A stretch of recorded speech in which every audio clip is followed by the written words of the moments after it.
الحمد لله رب العالمين والعاقبة للمتقين والصلاة والسلام على من كان نبيا وآدم بين الماء والطين وعلى آله وأصحابه أجمعين أرسله بالحق بشيرا ونذيرا وداعيا إلى الله بإذنه وسراجا منيرا. أما بعد فأعوذ بالله من الشيطان الرجيم. بسم الله الرحمن الرحيم. يا أيها النبي حسبك الله ومن اتبعك من المؤمنين. آمنت بالله صدق الله مولانا العظيم. قال الله تعالى في شان حبيبه مخبرا وآمرا إن الله وملائكته يصلون على النبي يا أيها الذين آمنوا صلوا عليه وسلموا تسليما. الصلاة والسلام عليك يا سيدي يا رسول الله وعلى آلك وصحابك يا حبيب الله. الصلاة والسلام عليك يا سيدي يا رحمة للعالمين وعلى آلك وصحابك يا شفيع المذنبين.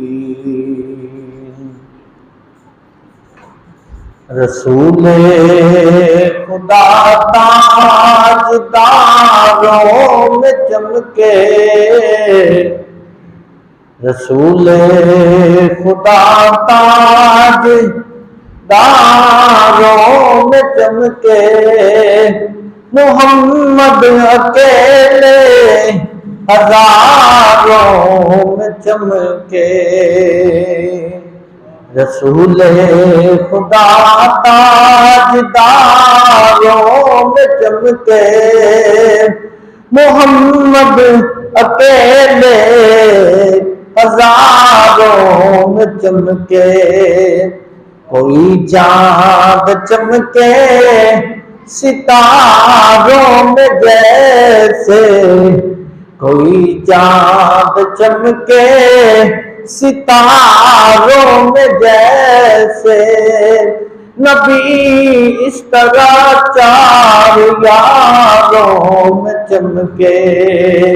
کوئی چاند چمکے ستاروں میں جیسے. وہ یوں انبیاء کی قطاروں میں چمکے. ہے الشمس چہرہ تو واللیل زلفیں. ہے الشمس چہرہ تو واللیل زلفیں. وہ قرآن کے 30 پاروں میں چمکے.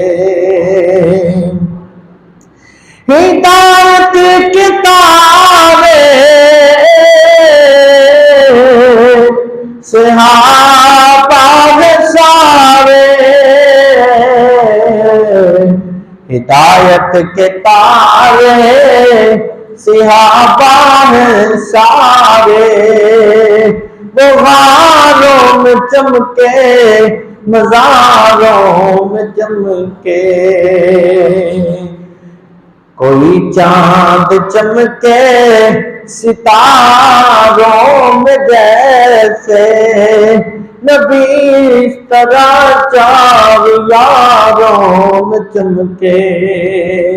بعد حمد و ثنا لا محدود درود پاک امام الانبیاء شب اسرا جدولہ احمد مجتبیٰ جناب محمد مصطفیٰ صلی اللہ تعالی علیہ وآلہ وسلم کی بارگاہ ناز میں عقیدت و محبت کا نذرانہ عرض کرنے کے بعد میرے نہایت ہی واجب الاحترام بزرگوں، بھائیوں اور دوستوں، آج کا جمعہ المبارک ہم نے یار مزار خلیفہ دوم سسر رسول حضرت سیدنا فارق حق و باطل عمر بن خطاب المعروف فاروق اعظم رضی اللہ تعالی عنہ آپ کا ذکر کرنا ہے، کیونکہ اگلا جمعہ یکم محرم کے بعد آئے گا، تو یکم محرم الحرام حضرت سیدنا فاروق اعظم رضی اللہ تعالی آپ کا یوم شہادت ہے۔ تو آپ کا دن گزر جانے کے بعد آپ کا ذکر کیا تو پھر کیا کیا؟ آپ کا ذکر آج کریں گے، اور یہ وہ عظیم ہستی ہے جن کی شہادت سے ہمارا نیا سال شروع ہوتا ہے۔ کون بتائے اس قوم کو جو ہیپی نیو ایئر کے پیچھے لگی ہے، گھر کھانے کے لیے روٹی نہیں ہے اور شوکا شاکی کے لیے ان کے پاس پیسے نیچے سے لے کر اوپر تک سب کے پاس آ جاتے ہیں۔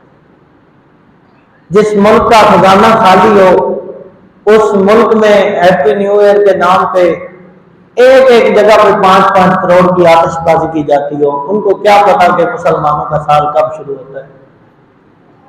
ان کو کون بتائے گا کہ ہم مسلمان ہیں اور ہمارا تو اسلام کا پہلا دن، اسلامی سال کا پہلا دن ہی شہادت سے شروع ہو رہا ہے۔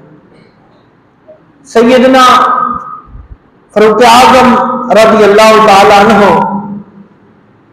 آپ وہ عظیم ہستی ہیں جن کی طبع کے مطابق، جن کی مرضی کے مطابق، جن کی موافقت ہے 30 سے زیادہ آیات بینات رب تعالیٰ نے جناب فاروق اعظم کی مرضی کے مطابق اتاری ہیں۔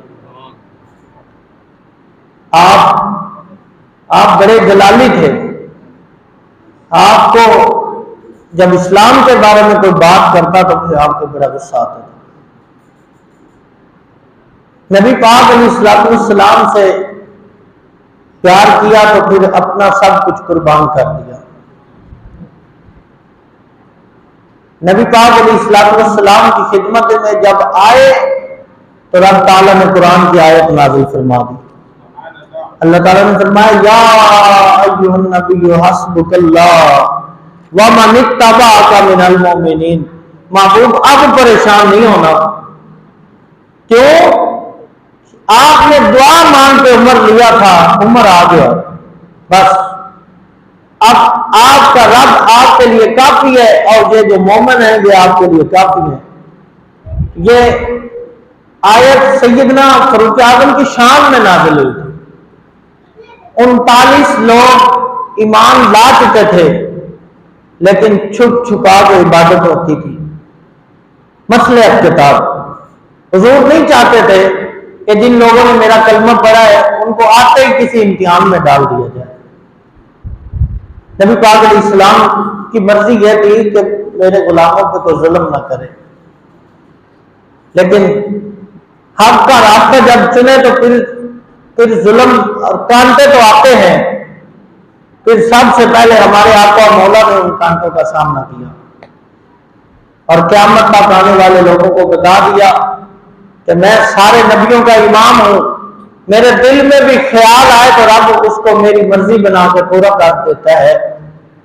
تو میں نے اپنے دانت بھی مبارک شہید کروا دیے اسلام کے لیے، تو تم کیسے مقدس بنے پھرتے؟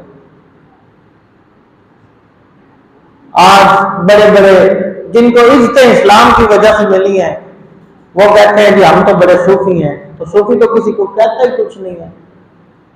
صوفی وہ نہیں ہوتا کہ اپنے بارے میں بات ہو تو پھر قتل کی دھمکیاں لگا دے، اور اسلام کے بارے میں بات ہو تو پھر کہ میں تو بڑا شریف آدمی ہوں، میں تو بات ہی نہیں کرتا۔ حضرت فاروق اعظم رضی اللہ تعالیٰ عنہ آقا کریم علیہ السلام کی غلامی جب اختیار کی تو جو قرآن کا فیصلہ تھا کہ میرے محبوب کے غلام اشداء علی الکفار رحماء بینہم، یہ آپس میں بڑا پیار کرتے ہیں، لیکن جب ان کا ٹاکرا کافروں سے ہو تو پھر ان کے سامنے ڈٹ جاتے ہیں۔ پھر سختی ان کی کافروں کے لیے، غیر مسلم گستاخوں کے لیے ہے۔ عمیر بن وہب ابھی کلمہ نہیں پڑا، امیہ جب قتل ہو گیا جس نے جناب سیدنا بلال حبشی کو بڑی تکلیفیں پہنچائی، تو اس کا بیٹا تھا صفوان بن امیہ۔ ان دونوں کو باہر پھینک کے آؤ، ان دونوں کو پکڑ کے باہر پھینک کے آؤ، جلدی سے ان کو پکڑ کے باہر پھینکو مسجد سے، چلو لو کے پٹھے، شرم نہیں آتی؟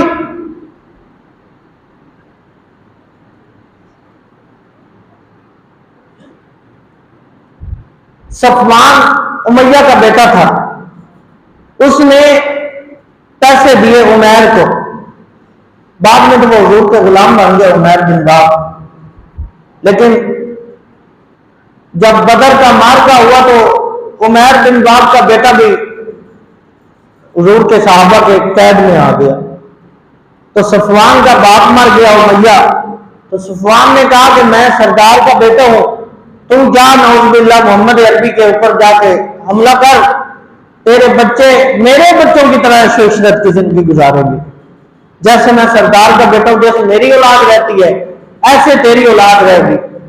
تو عمیر نے کہا ٹھیک ہے، وعدہ کرو نہ تو نے کسی کو بتانی ہے یہ بات حملہ کرنے سے پہلے، نہ میں کسی کو یہ بات بتاؤں گا۔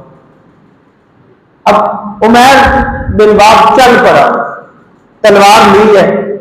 اب جب مدینے پہنچے، مسجد نبوی شریف کے سین میں حضور کے غلام کھڑے آپس میں باتیں کر رہے ہیں، تو سیدنا فاروق اعظم بھی وہاں کھڑے ہیں۔ جب دیکھا عمیر کے ہاتھ میں ننگی تلوار ہے تو آپ نے دیکھ کے فرمایا دونکم الکلب، جلدی کرو اس کتے کو پکڑو، یہ کون ہے میرے آقا کی طرف ننگی تلوار لے کے بھاگا جا رہا ہے۔ پکڑ لیا، پکڑ کے باندھ کے حضور کے پاس لیا۔ آقا کریم علیہ السلام کے پاس جب پہنچے، اس نے کہا صبح بخیر۔ آقا علیہ السلام نے فرمایا کہ تجھے کس نے کہہ دیا صبح بخیر مسلمانوں میں چلتا ہے؟ ہم رب کے بندے ہیں، اللہ تعالیٰ نے ہمیں وہ سلام دیا جو جنتیوں کا سلام ہے۔ مومن کی یہ شان نہیں کہ وہ گڈ نائٹ اور صبح بخیر کہتا پھرے اور شام بخیر گڈ مارننگ کہتا رہے۔ ہم نے یہ سمجھ لیا کہ انگریز کی کاپی کریں گے تو ہم جلدی کامیاب ہو جائیں گے۔ ہم نے اپنا سارا کچھ چھوڑ دیا، نہ ہمارے پاس اپنا کلچر رہا نہ ثقافت رہی۔ ہم نے جب سب کچھ غیروں کا لے لیا تو تھے تو ہم مسلمان، تو جب ہم نے اسلام کو پڑھا ہی نہیں تو پھر ہم تو نام پہ رہے۔ آقا علیہ السلام نے فرمایا یہ صبح بخیر اپنے پاس رکھ، ہمیں رب نے وہ سلام دیا جو جنتیوں کا بھی سلام ہے۔ بیٹھ گئے۔ آقا علیہ السلام نے فرمایا کیوں آیا ادھر؟ یہ تلوار لے کے تو کیسے پہنچا یہاں؟ عمیر بن وہب کہنے لگا کہ میرا بیٹا ادھر قید تھا تو میں نے کہا میں اپنے بیٹے کو مل کے آتا ہوں۔ آقا علیہ السلام نے فرمایا صحیح صحیح بتا، یہ تلوار ننگی لانے کا کیا مقصد ہوا؟ کہتا ہے جی یہ تلواریں ان پہ ہمیں اب کوئی مان نہیں رہا، انہوں نے کون سا ہمارا ساتھ دیا، بدر میں بھی تو ہمیں مار پڑی ہے، تو یعنی اپنے تانے بانے ملا کے جان چھڑانے کی بات کر رہا ہے۔ آقا علیہ السلام نے فرمایا مجھے صحیح صحیح بتا تو آیا کس ارادے سے ہے؟ پھر کہتا ہے میرا بیٹا یہاں پہ قید ہے، تو یہ تلوار تو مجھے یاد ہی نہیں رہی کہ وہ میں گھر سے نکلا تو تلوار کے ساتھ ہی آ گئی، تو جلدی میں یاد ہی نہیں رہا کہ میرے ساتھ تلوار بھی تھی۔ آقا علیہ السلام نے فرمایا اس بات کو چھوڑ، وہ بات بتا جو صفوان بن امیہ اور تو نے مل کے سینے حرم میں بیٹھ کے کی ہے۔ خاموش ہو گیا، سر جھک گیا۔ آقا علیہ السلام نے فرمایا مجھ پہ حملہ کرنے آیا تھا اور اس سے تو وعدہ کر کے آیا تھا، اب تلوار پھینک دی۔ خیال آیا مسلمان کو بد پہچان جاتے ہیں، محمد آدمی کے دل کی باتیں جان جاتے ہیں۔ جھک گیا سب، رونے لگا، مجھے معاف کر دے، مجھ سے غلطی ہو گئی، مجھے کلمہ پڑھا دے۔ اونچی آواز میں کہنے لگا لوگوں سنو، اللہ کے سچے نبی محمد رسول اللہ ہے، اشہد ان لا الہ الا اللہ و اشہد ان محمد رسول اللہ۔ اب کلمہ پڑھ لیا، اب جب چلے وہاں سے، پہلے تو عمیر تھا، اب حضرت عمیر بن گئے، حضور کے غلام بن گئے، تو حضرت فاروق اعظم نے آپ کو پکڑ کے سینے کے ساتھ لگا دیا۔ آپ نے فرمایا یہ پہلے میرے آقا کا دشمن بن کے آ رہا تھا، تو تب تو یہ مجھے خنزیر سے بھی بدتر لگ رہا تھا، اور اب اس نے حضور کی غلامی اختیار کر لی ہے، مجھے میری اولاد سے بھی پیارا لگ رہا ہے۔ یہ تھی حضور کی غلامی۔ یہاں مسلمانوں کو پوری دنیا میں روندا جا رہا ہے، پاکستان میں بھی یہی جا رہا ہے، غیر مسلموں کے ساتھ جفیاں اور اپنوں کو مارا جا رہا ہے، کہیں بھی کسی کے ساتھ نرمی نہیں ہے۔ کوئی غیر مسلم جو مرضی آ کے کرے، کہتے کوئی بات نہیں، ہمارے سفارتی تعلق خراب ہوتے ہیں، کوئی کسی مسلمان سے غلطی ہو جائے پکڑ کے اس کو رونڈ دیا جاتا ہے۔ یہ حضرت فاروق اعظم نے سبق دیا، اگر کوئی محمد عربی کے غلام ہو تو پھر نرمی اور جو پیار ہے، جو شفقت ہے، جو نرم لے جائے، وہ حضور کی امت کے لیے رکھنا۔ حضرت فاروق اعظم رضی اللہ تعالیٰ عنہ، آپ نے آقا کریم علیہ السلام کی غلامی کا حق ادا کر دیا۔ آپ جب حاکم وقت بن گئے تو پھر آپ کو اللہ تعالیٰ نے گورنر کیسے عطا فرمایا؟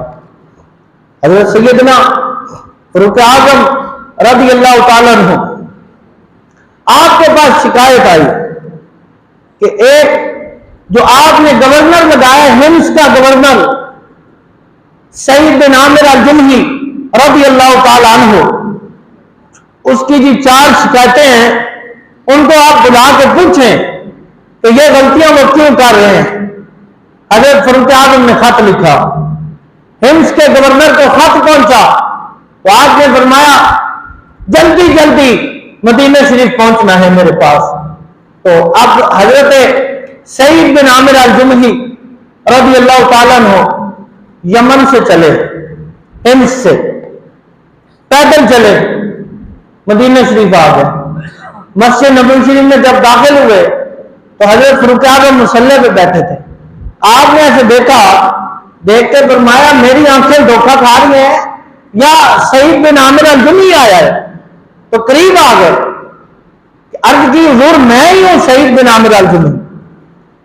وہ ہم نے اپنے بزرگوں کے پاس دیکھا، وہ ایک ڈنڈا سے لے کے پھیرے ہوتے تھے، کبھی کہیں جانا تو وہ ہاتھ میں کوئی کپڑا یا کوئی شاپر وغیرہ اس کے ساتھ ہی باندھ کے ڈنڈا ایسے رکھ لینا تو چل پڑتے۔ تو وہ تھوڑا سا سامان ہے، چھوٹی سی گٹھلی سی بنی ہوئی ہے اور وہ باندھی ہوئی ہے لکڑی کے اوپر، ڈنڈے کے اوپر، اور ڈنڈا کندھے پہ رکھا ہوا ہے۔ تو حضرت فاروق اعظم نے فرمایا یہ سعید بن عامر الجمحی، جی یا امیر المومنین میں ہی ہوں سعید بن عامر الجمحی۔ آپ نے فرمایا سامان کہاں؟ حضور سامان کی ایسی سامان ہے میرا کندھے پہ رکھا، بس۔ اچھا گھوڑا کہاں ہے، سواری کہاں ہے؟ حضور کون سی سواری؟ سواریاں تو خزانے کی تھی. جب آپ نے بلایا کہ گورنری سے اتار دیا ہے تو پھر پیدل آنے بنتا تھا. میں محمد عربی کا غلام ہوں. ہاں میں خزانہ لوٹنے والا چور تو نہیں ہوں. ہاں تو مجھ سے وزارت عظمیٰ چلی جائے پھر بھی پشاور کا ہیلی کاپٹر میرے کھاتے میں رہے گا اور صادق امین بھی رہوں گا میں. ہاں حضرت سعید بن عامر الجمحی حضور وہاں گھوڑے بھی موجود ہیں, سارا کچھ موجود ہے, لیکن میرے پاس عہدہ نہیں تھا. جب تک عہدہ تھا تو سب کچھ میرا تھا, لیکن اب عہدہ نہیں رہا تو پھر پیدل چل کے آیا. سعید بن عامر الجمحی بیٹھ گئے. اس بات نے چونکا دیا فاروق اعظم کو.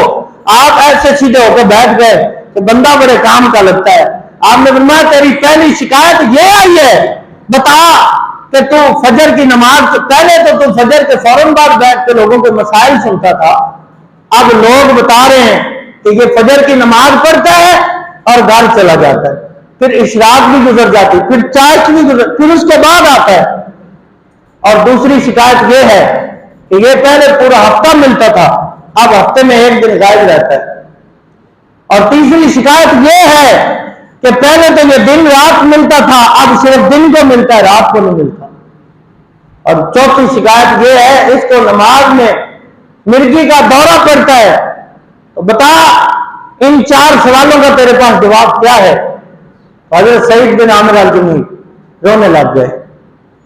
آپ نے عرض کی حضور یہ صرف حکم آپ کا ہے, ورنہ یہ میں راز ہی رکھتا اپنے رب کے ساتھ. آپ نے فرمایا جواب تو دینا پڑے گا. حضرت سعید بن عامر الجمحی سر جھکا لیا اور عرض کرتے حضور میری رفیقہ حیات, میری زوجہ, میری بیوی 30 سال اس نے میری خدمت کی ہے, اب وہ بیمار ہو گئی. بیمار کیا ہوئی کہ اس کی ٹانگیں بھی چلی گئی, معذور ہو گئی, وہ ٹانگوں سے چل نہیں سکتی.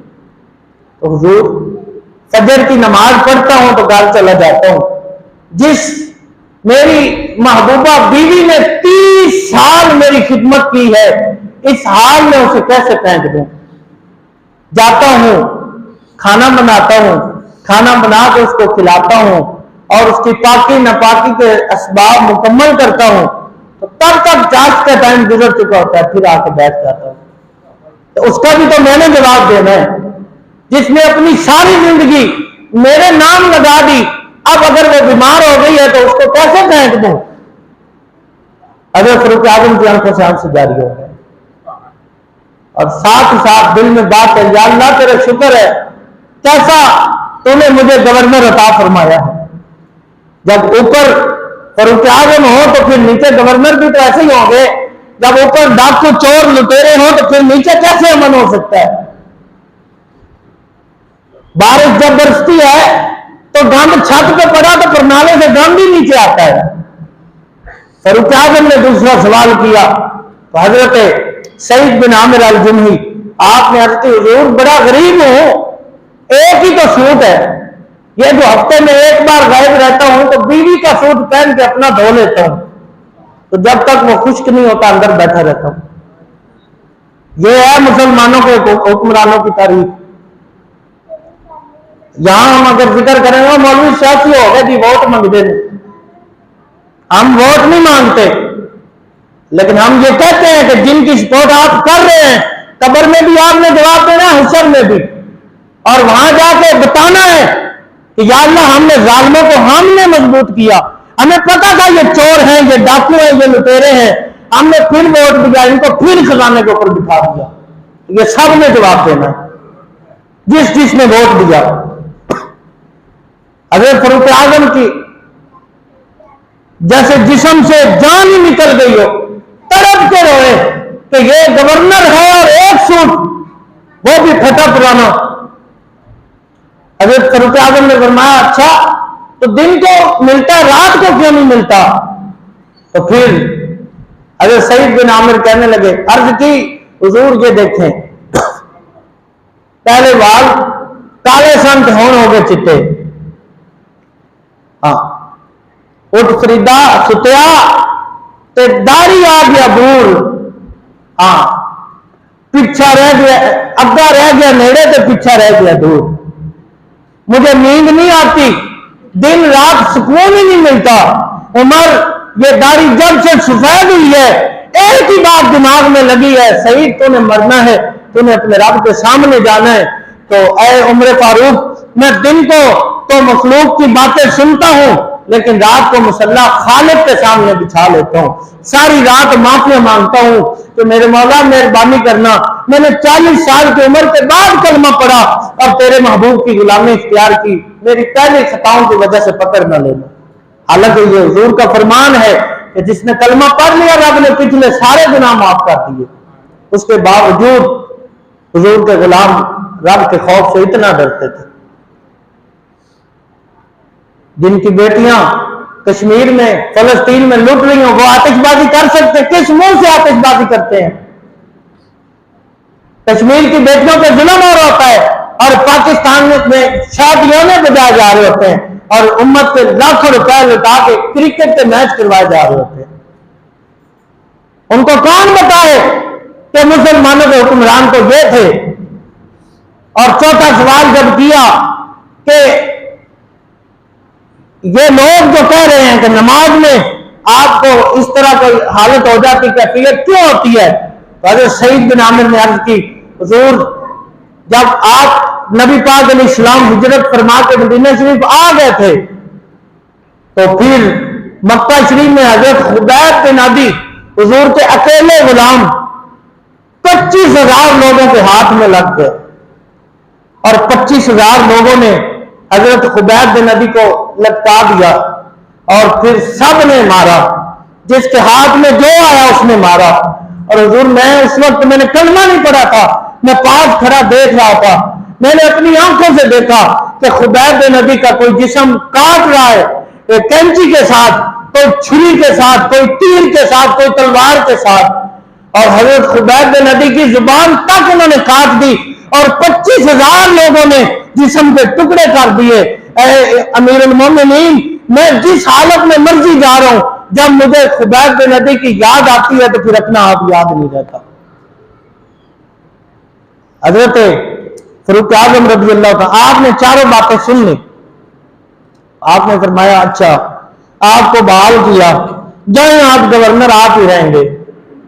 حضرت خبیب بن عدی رونے لگے, حضرت سعید بن عامر الجمحی رونے لگے, نہ میں نے تو اللہ کا شکر ادا کیا, اتنی بڑی ذمہ داری سے میری جان چھوٹی, اب پھر آپ مجھے پھنسا رہے ہیں, میں نہیں بنوں گا گورنر. حضرت فاروق اعظم آپ نے مبارک چادر ایسے کندھے پہ پڑی تھی, آپ نے فرمایا ٹھیک ہے بھائی اے لو چادر پئی, جب تسی گورنر نہیں بنا تو حکمرانی میں بھی نہیں رکھنی. حضرت سعید بن عامر الجمحی رضی اللہ تعالیٰ آپ نے فرمایا ٹھیک ہے جیسے آپ کا حکم میں گورنر بن جاتا ہوں. ایک وقت پھر ایسا بھی آیا کہ حضرت فاروق اعظم نے ہمس کے وزیر خزانہ کو خط لکھا کہ یہاں پہ مجھے پتہ چلا کہ کافی سارا مال غنیمت آیا ہے, تو یہاں کے غریب لوگوں کی لسٹ بنا کے بھیجو ہمیں, میں پھر ان کے لیے ڈیسائیڈ کروں گا کہ کس کو کتنا کچھ دینا ہے. جب وہ پرچی بن کے آئی حضرت فاروق اعظم رضی اللہ تعالیٰ عنہ کے پاس, جب پرچی آئی حضرت فاروق اعظم نے جب پرچی پڑھی تو اس میں لکھا ہوا تھا کہ ہمس کے اندر جو سب سے زیادہ غریب ہے وہ سعید بن عامر الجمحی ہے. حضرت فاروق اعظم نے فرمایا یہ سعید بن عامر وہی تو نہیں ہے جس کو ہم نے گورنر بنا کے بھیجا ہے؟ جی حضور وہی ہے. اچھا اس کے یہ حالات ہیں؟ آپ نے فرمایا اس کو خط لکھو اور اس سے پوچھو کہ جب تیرے یہ حالات ہیں اور لوگوں کو پتا ہے ہمیں کیوں نہیں بتاتا؟ تو حضرت سعید بن عامر الجمحی نے لکھ کے بھیجا کہ یہ میرے رب کا اور میرا راز ہے, اگر میرے مالک کی رضا اس میں ہے کہ میں نے غریب رہنا ہے تو پھر رو کے کسی کو بتانے کی کیا ضرورت ہے. یہ تھے حضور کے غلام, ایسے تھے. جب گورنر ایسا ہونا کہ پورے علاقے کا سب سے غریب ہو تو پھر رعایا امیر ہوتی ہے. ہاں, تو جب گورنر, وزیر اعظم اور صدر کے کتے اور ان کے گھوڑے پاکستانی خزانے سے مربے کھاتے ہوں تو پھر قوم کا یہی حال ہوگا نا, پھر تھر میں پیاسے بچے مریں گے, پھر وہاں پانی نہیں ملے گا. ہاں, پوری دنیا میں کشکول لے کے بھاگے ہیں اور جب پیسے ملے ہیں تو پتہ سب سے پہلا بیان کیا آیا, ہم تو مجرم ہیں, ہماری تو ڈیوٹی ہے کہ ہم نے حق بیان کرنا ہے، ہم نے جھوٹ کو جھوٹ کہنا ہے، ہم نے چور کو چور کہنا ہے. پوری دنیا میں کشکول لے کے بھاگے ہیں. جب پیسے ملے ہیں تو پہلا اعلان یہ ہوا ہے کہ ہم سینما گھر زیادہ بنائیں گے، ہم نوجوانوں کو سستی تفریح دینے لگے ہیں. شرم نہیں آتی؟ غربت کے نام پہ پیسہ مانگ کے عیاشیاں کرتے ہو اور رسول اللہ کی امت کو گناہ میں دھکیلتے ہو. سیدنا فاروق اعظم رضی اللہ تعالیٰ عنہ، آپ کا صرف نام ہی باقی رہ گیا. کون کرے گا کردار؟ کون کرے گا عمل؟ حضرت فاروق اعظم رضی اللہ تعالیٰ عنہ، آپ نے تو سب کچھ لٹا دیا اور سارا کچھ اسلام کے نام لگا دیا. جاتے جاتے حضور کے غلاموں کے گھر میں تو کفن بھی نہیں تھا، کفن کے پیسے بھی نہیں تھے. ان کی زندگیاں کون عمل کرے گا؟ آج جس کو صحیح نماز پڑھنی نہیں آتی، ہاں جی، عید کی نماز میں ادھر ادھر کھڑے دیکھ رہے ہوتے ہیں ہاتھ اٹھانے ہیں یا باندھنے ہیں، وہ بھی کہتے ہیں، ان کے بارے میں بھی لوگ کہتے ہیں کہ یہ مسلم امہ کا ہیرو ہے جی. کیوں؟ ہمارے پاس مر گئے ہیں سارے لوگ، نام بتانے ختم ہو چکے ہیں. کسی نے پڑھا تو پتہ چلے نا کہ ہمارا ہیرو تو شہاب الدین محمد غوری تھا، جس کے نام پہ غوری میزائل ہے، ہاں، اور حافظ قرآن تھا. کسی کو پتا ہو تو بتائے نا کہ التمش تھا ہمارا. کسی کو پتا ہو تو بتائے کہ صلاح الدین ایوبی ہمارا تھا. کوئی بتائے؟ کوئی پڑھے گا تو بتائے گا. اب تو وہ کہتے ہیں ہم نے سلا دیے ہیں نیند، میٹھی نیند سلا دیے ہیں، اب قیامت تک صلاح الدین ایوبی نہیں آئے گا. ہاں، یہ فرانس سے آج کی ہماری دشمنی نہیں ہے، پرانی دشمنی ہے. 400 سال پہلے بھی انہوں نے جا کے صلاح الدین ایوبی کی قبر پہ زور سے ٹانگ مار کے کہا تھا کہ اٹھو اب ہم آ گئے، لو ہم بدلا ہم سے، اور کہا کہ وہ مائیں بھی بانج ہو گئی ہیں. یہ کافروں نے بیان دیا کہ وہ مائیں بانج ہو گئی ہیں جو سلطان صلاح الدین ایوبی جیسے شعر چنا کرتی تھی.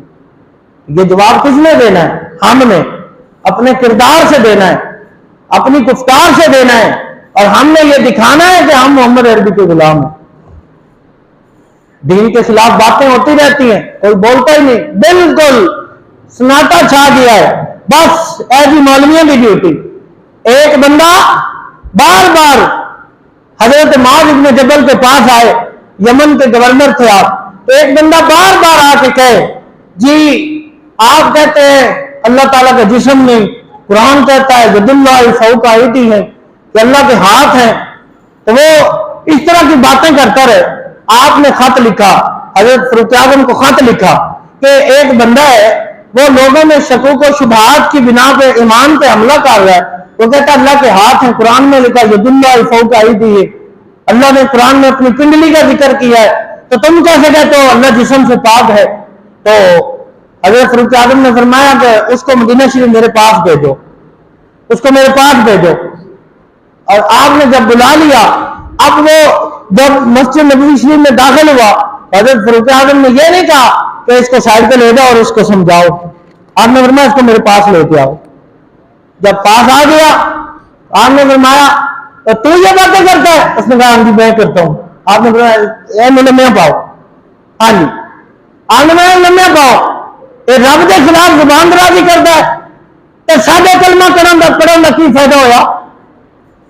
اللہ کے خلاف بھی باتیں ہوئی ہیں. کراچی میں ایک بندہ کہتا رہا ہے، کبھی وہ نعوذ باللہ بکواس کرتا ہے اللہ مذکر ہے، اور کبھی کہتا مؤنث ہے، کبھی کہتا اللہ مذکر ہے اس نے شادی دنیا سے کی ہوئی ہے. وہ ابھی زندہ ہے اور وہ ابھی پھر رہا ہے، آوارہ کتے کی طرح وہ پھر رہا ہے کراچی میں. کسی امر جلیل، آپ وہ یوٹیوب پہ سرچ کریں، اس کی وہ 25 منٹ تقریر ہے، ابھی تک وہ نہیں ڈیلیٹ ہو سکی. اس نے 25 منٹ کھل کے رب کے خلاف زبان درازیاں کی ہیں. ہمیں تو پیسے چاہیے، ہم کسی کو کیوں کچھ کہیں گے؟ ہم نے تو فرانس کے ساتھ بھی جا کے جپی ڈالی کہ اور بھی کچھ کرنا ہے تو کر لو، بس پیسے دے دو. ہمارا تو کام پیسے تک رہ گیا. حضرت فاروق اعظم نے فرمایا یہ رب کے خلاف زبان اس کو لٹاؤ. لٹا دیا. فرمایا نہیں، یہ ڈنڈا پرانا ہے، نیا لے کے آؤ. یہ حدیث کے الفاظ ہیں، ڈنڈا نیا لے کے آؤ، نیا ڈنڈا لے کے آؤ. آپ نے اس کو اتنا مارا اتنا مارا. یہ ان کے لیے سبق ہے جو کہتے ہیں مار نہیں پیار ہے، مار نہیں پیار ہے، مار نہیں پیار ہے. نے پتہ کیا کیا؟ ساری نوجوان نسل کو تباہ کر دیا. ان کو پتہ ہے استاد کچھ نہیں کہہ سکتا. وہ مجھے بھی یہاں آ کے کہتے ہیں آپ نے مجھے ٹک ٹاک پہ لائک ہی نہیں دیا. ہاں، یعنی یہ نسل اتنی ایزی فیل کرتی ہے ہر بات میں، کسی کے ذہن میں زبان پہ جو بھی بات وہ کر دیتے ہیں. استاد کا شاگرد کا رشتہ ختم ہو چکا ہے. یہ مار نہیں پیار ہے کہ برکتیں ہیں. حضرت فاروق اعظم نے فرمایا ڈنڈا نیا لے کے آئے، پھر اس کی خوب دلائی کی، وہ زخمی ہو گیا. آپ نے فرمایا اس کو اٹھا کے لے جاؤ، اس کو مرہم پٹی کرو، یہ صبح تک بہتر ہو جائے گا، اس کو پھر لے آؤ. ہاں، جن کے پاس طاقت ہو وہ سڑک پہ کھڑے ہو کے یہ نہیں کہتے ہم کشمیریوں کے ساتھ ہیں، ہم کشمیر والوں کے ساتھ ہیں. ساتھ ہے کہ کیا مطلب ہے؟ پاس کرے کسی کے باپ کو کوئی مار رہا تو پاس کرے گا، ہم کہیں گے ہم باپ کے ساتھ ہیں، ہم اس کے ساتھ وہ کریں گے جو کر سکتے ہیں. حضرت فاروق اعظم نے دوسرے دن جب اس کو بلوایا نا، اس کو لٹاؤ، کہنے لگا حضور مجھے معاف کر دیں، میں بالکل ٹھیک ہو چکا ہوں. میرا وہ شیطان بھی مر گیا ہے جو مجھے بار بار اکسا رہا تھا نا کہ اللہ کی پنڈلی ہے، اللہ کے ہاتھ ہے. تو جن کے پاس اقتدار ہو، جن کے پاس طاقت ہو، تو وہ اس لحاظ سے اس کی پکڑ کرتے ہیں جس لحاظ کی کرنی چاہیے. احتجاج آپ کا اور میرا کام ہے. کوئی گستاخی ہو، ہم احترام کرتے ہیں اپنے اداروں کا، ہمارا کام ہے اداروں میں جا کے بتانا، احتجاج کرنا، جی یہ رپورٹ لکھیں، یہ کریں وہ کریں. تو جن کے پاس سارا کچھ ہے ان کا کام ہوتا ہے ایکشن لینا، یہ نہیں کہ ادھر ادھر کی باتیں سنا کے نکل جانا. حضرت فاروق اعظم رضی اللہ تعالیٰ عنہ، آپ نے حضور سے اتنا پیار کیا. آقا کریم علیہ السلام کے ظاہری وصال کے بعد آپ مسجد نبوی شریف میں بیٹھے تھے، لوگ سامنے کھڑے باتیں کر رہے تھے اونچی آواز میں، آپ نے دور سے ایسے اشارہ کیا. وہ جب مخاطب ہوئے تو اگلا لفظ پھر زبان سے نہیں نکالا کہ چپ کر جاؤ یا آہستہ بولو. آپ نے ایسے منہ پہ انگلی رکھی اور پھر روضہ رسول کی طرف اشارہ کیا صلی اللہ تعالی وسلم.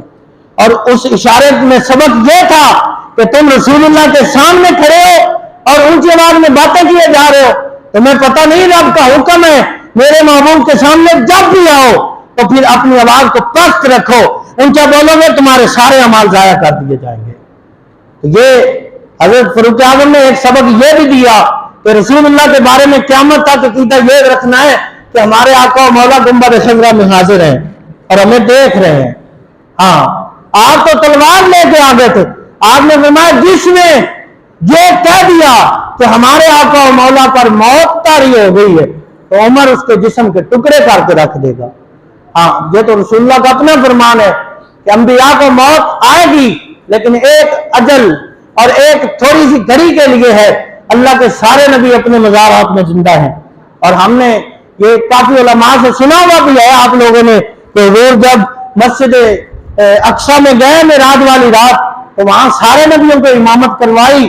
حضور کو امام الانبیاء سب کہتے ہیں، تو اسی وجہ سے کہتے ہیں نا کہ ہمارے آقا حالانکہ آئے سب سے آخر میں ہیں، امام الانبیاء کیوں ہیں کہ آپ نے امامت کروائی. تو کیسے کروائی؟ سارے نبی زندہ تھے تو وہاں آئے اور ہمارے آقا نے ان کی امامت کروائی. یہ سیدنا فاروق اعظم نے سبق دیا اور پھر ساری زندگی حضور کی غلامی میں گزاری اور ہر وقت دعا کیا کرتے تھے. ہاں، 100 گارڈ نہیں رکھتے تھے. ہاں، اب تو سینٹ کا چیئرمین جب اتر جائے گا نا، غریب ملک کا سب سے بیکاری ملک کا جو سینٹ کا چیئرمین جب اتر جائے گا تو اس کو بھی گاڑی بھی ملے گی، ایک نہیں 2 گارڈ کی گاڑیاں بھی ملیں گی، گھر بھی ملے گا سرکاری، 3000 لیٹر اس کو پیٹرول ملے گا، 2000 یونٹ اس کو لائٹ فری ملے گی. یہ اس کا تاحیات ہے. کیوں کہ ملک بڑا غریب ہے، کشتی میں ڈبون واسطے کچھ نہ کچھ ہاتھ کرنا پینا ہے. حضرت فاروق اعظم رضی اللہ تعالیٰ عنہ، آپ نے کیسی زندگی گزاری ہے؟ آپ کے جاتے جاتے گھر میں بستر بھی نہیں تھا. تو اگر ان کی سیرت کو آج بیان کیا جائے تو فوراً ہم چوکس ہو جاتے ہیں، لو جی مولوی سیاسی گل کرنے لگے. نہ بھائی، ہم نے جو رسول اللہ کے غلاموں نے ہمیں سبق دیا ہم نے اسی پہ چلنا ہے، اسی پہ ہی عمل کرنا ہے۔ حضرت فاروق اعظم رضی اللہ تعالیٰ عنہ نبی پاک علیہ السلام کے وہ غلام ہیں جن کے بارے آقا و مولا نے خود ارشاد فرمایا میرے بعد اگر کوئی نبی ہوتا تو اللہ نے عمر کو نبوت عطا کرنی تھی، اور فرمایا کہ اگر جبریل امین 950 سال میرے پیارے عمر کے فضائل بیان کرتا رہے، 950 سال جبریل امین بیان کرتے رہے، تو پھر بھی میرے پیارے عمر کی شان بیان نہیں ہو سکتی۔ اتنی شان والے ہیں عمر، لوگ ان کے بارے میں زبان درازیاں کرتے ہیں، جن کو حضور نے اپنے گنبد خضرا میں خود اپنے پہلو میں جگہ عطا فرمائی ہو، ان کے بارے میں لوگ زبان درازیاں کرتے ہیں۔ قرآن میں پڑھیں، اصحاب کہف کا واقعہ پڑھیں، قرآن کہتا ہے اصحاب کہف جب اپنا ایمان بچانے کے لیے غار میں چلے گئے تو قرآن کہتا ہے ان کے ساتھ ایک کتا بھی تھا، اور قرآن اس کو ذکر کرتا ہے ہاں کہ جو میرے پیارے محبوب کے غلاموں کے جو غلام تھے، جو اصحاب کہف تھے، ان کے ساتھ ایک کتا بھی تھا، تو وہ کتا بھی جنت میں جائے گا، یہ بھی رسول اللہ نے فرمایا۔ قرآن بھی کہتا ہے کہ وہ کتا جنت میں جائے گا۔ وہ اصحاب کہف اپنا ایمان بچانے کے لیے غار میں چلے جائیں تو قرآن کہتا ہے وہ جنتی ہیں، تو جو اپنا ایمان اور جان ہتھیلی پر لے کے جنگ میں چلے جائیں، جسم کے ٹکڑے کروا دیں، اور حضرت سعد بن معاذ کا پورا بازو 70 زخم لگے، بازو کٹ گیا، تو آپ پھر بھی نیچے بیٹھے ہوئے تھے، یا رسول اللہ یہ بازو کام نہیں کر رہا، آپ کندھے پہ پاؤں رکھے۔ اتنی شان والے صحابہ جنہوں نے سب کچھ قربان کیا۔ حضور کی ایک غلام آئی صحابیہ، عرض کی یا رسول اللہ جنگ پہ جا رہے ہیں، اولاد تو نہیں ہے، یہ 6 ماہ کا بچہ ساتھ لے جائیں۔ آقا علیہ السلام نے فرمایا یہ کیا کرے گا؟ عرض کی یا رسول اللہ اس کو سامنے باندھ لینا، دشمن اگر حملہ کرے گا تو میرے بیٹے کو تیر لگے گا، آپ تو بچ جائیں گے۔ اتنی بڑی شان والے صحابہ کے بارے میں لوگ زبان درازیاں کرتے ہیں، جن کو رب خود فرما دے رضی اللہ عنہم ورضوا عنہ، کہ اے میرے محبوب پیارے اپنے غلاموں کو بتا دو کہ رب ان سے راضی ہو گیا، یہ رب سے راضی ہو گئے، تو ان کے بارے میں لوگ تانا زنی کرتے ہیں، زبان درازیاں کرتے ہیں، یہ اچھا نہیں ہے۔ حضرت عائشہ صدیقہ سے درخواست لکھی گئی کہ فاروق اعظم کہتے ہیں میں نے حضور کے پہلو میں لیٹنا ہے، اگر اجازت ہو تو پھر اجازت مل گئی۔ حضرت فاروق اعظم کو نبی پاک علیہ السلام کے پہلو میں جگہ ملی۔ آقا علیہ السلام نے اپنے گنبد خضرا کے اندر اپنے ساتھ لٹایا، اور وہ خوشخبری جو حضور نے خود اپنے ذہری حیات میں دی تھی، ہاتھ پکڑ کے فرمایا یہ میرا یار ابو بکر ہے اور یہ میرا یار عمر ہے، یہ دونوں جیسے میرے ساتھ دنیا میں کھڑے ہیں، ہم قبر میں بھی ایسے ہی رہیں گے، اور جب ہم حشر میں اٹھیں گے تو میدان محشر میں بھی ہم ایسے رہیں گے۔ شان صدیق و فاروق نے کی دساں کی اللہ نے جنا بچا مکان، سبز گنبد دے وچ جیڑی بچدی سی تھاں، عرب دے شاہ سواراں دے کم آ گئی، سبز گنبد دے وچ جیڑی بچدی سی تھاں، کملی والے دے یاراں دے کم آ گئی۔ یکم محرم الحرام سیدنا فاروق اعظم رضی اللہ تعالیٰ آپ کا یوم شہادت ہے، اس دن ہم آپ کا ذکر کریں گے۔ کسی بھی نماز پہ ایک آدھا دن پہلے بتا دیا جائے گا تو آپ کے اصحال ثواب کے لیے ہم تھوڑی دیر کے لیے قرآن خوانی بھی کریں گے۔ اور پچھلے سال ہم نے ایک سلسلہ شروع کیا تھا، 10 روزہ محفل ہم نے محرم الحرام شریف کی تھی، اور یہ بہت ضروری ہے، اور یہ عقیدے کے لحاظ سے بہت ضروری ہے۔ کچھ لوگوں نے حضور کی امت کا، حضور کی آل کا تماشا بنایا ہوا ہے کہ یہ ہو گیا تو وہ ہو گیا، ایسے ہو گیا تو یہ ہو گیا، ظلم ہو گیا، زیادتی ہو گئی۔ نہ، یہ رب کی رضا تھی، وہ تو بڑی شان والے لوگ تھے، تو وہ پانی کی خاطر کون روتا ہے؟ وہ اشارہ کرتے تو جنت کی نہریں ان کے قدموں میں چل کے آ جاتی، ان کو پانی کی کیا ضرورت تھی؟ وہ رب کی رضا میں راضی رہنے والے لوگ تھے، ان کو بیچارہ بنا کے پیش کیا جاتا ہے۔ ہم یہ نہیں کہتے، ہم آ والے نہیں ہیں، ہم واہ کہتے ہیں۔ ہم ہاتھ اٹھا کے سینہ کھول کے کہتے ہیں واہ حسین تیری عظمت پہ قربان جائیں، تم نے سب کچھ لٹا دیا، دین کے پرچم کو بلند کر دیا۔ تو یہ 10 روزہ ہم محفل کرتے ہیں روزانہ، یعنی یکم محرم الحرام سے لے کے 10 محرم الحرام تک عشاء کی نماز سے فوراً بعد سے 1 گھنٹہ دورانیہ ہوتا ہے محفل کا، اور ہم 59 منٹ پہ دعا شروع کر دیتے ہیں، لیٹ کبھی نہیں کی۔ کافی سارے دوستوں نے پچھلے سال بھی محبت کی اور شامل ہوئے، کچھ لوگوں نے ایک محفل اپنے ذمہ لی۔ ذمہ لینے کا مطلب کوئی بڑا نہیں ہے، میں اس چیز کے خلاف ہوں، لنگر کے بغیر محفلیں ہونی چاہیے۔ ہم نے حضور کی امت کو لنگر کے پیچھے لگا دیا ہے، جس محفل میں لنگر میں جاتا ہی کوئی نہیں۔ اصل لنگر تو ذکر رسول ہے، اصل لنگر تو ذکر اہل بیت ہے، اصل لنگر تو ذکر اصحاب رسول ہے، حضور کی آل کا ذکر ہوگا۔ لیکن کچھ دوست محبت پیار سے کچھ کرنا چاہیں اپنی مرضی سے، وہ مجھے نام لکھوا دیں اپنی طرف سے، یعنی ایک دن میری طرف سے ہوگا جوس کر لیں، کوئی خرچہ نہیں، حضور کی آل کے نام پہ تو سب کچھ قربان ہے۔ تو 2-4 ہزار روپیہ اگر لگ جائے گا تو کون سی قیامت آ جائے گی؟ 10 دن حضور کی آل کا ذکر ہو، کتنی مبارک بات ہے اور کتنی پیار والی بات ہے۔ یکم محرم سے 10 محرم تک آپ دوستوں نے مجھے بتانا ہے، جو بھی خواہش مند دوست اپنی مرضی سے اپنی محبت سے کرنا چاہیں تو بتا دیں، ورنہ محفلیں ہماری ہوتی رہیں گی۔ بتانے کا مقصد یہ ہے، کبھی کبھی ایسے ہوتا ہے 2-3 دوست ایک دن ہی بنا کے لے آتے ہیں، پھر آگے 2-3 دن کچھ بھی نہیں ہوتا۔ یہ ہے کہ نظام چلتا رہے، چلو کوئی آنے جانے والے کسی کو میٹھا پانی مل جائے، کسی کو جوس مل جائے، تو بچہ آیا ہوا وہ سکون سے بیٹھ کے سن کے جائے، جاتا یہ کہ میں حضور کی آل کا ذکر سننے کے لیے گیا تھا، یہ لنگر لے کے آ رہا ہوں، یہ حضور کی آل کے نام کا ملا۔ اللہ ہمیں عملی زندگی عطا فرمائے۔